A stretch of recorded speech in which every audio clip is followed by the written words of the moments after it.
অনেকে আমরা তুলনা করি নিজের স্ত্রীকে আরেক নারীর সাথে, নিজের সন্তানকে আরেক সন্তানের সাথে, নিজের ভাইকে আরেক মানুষের সাথে করে তাকে ছোট করি না এরকম? করবেন না।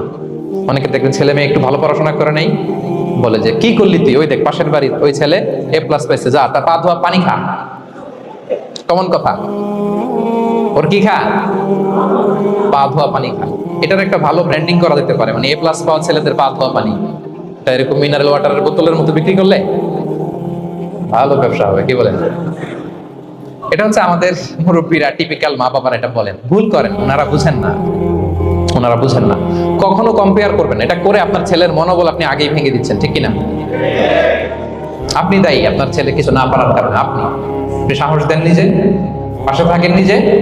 A+ যারা পাইছে পা ধোয়া পানি খেতে বলছেন যে, এই জন্য ওকে, ওই ছেলেকে আল্লাহ A+ পাওয়ার জন্য বানাইছে, আল্লাহ ওকে ওই মেধা দিচ্ছে, কিন্তু আপনার ছেলেরা আবার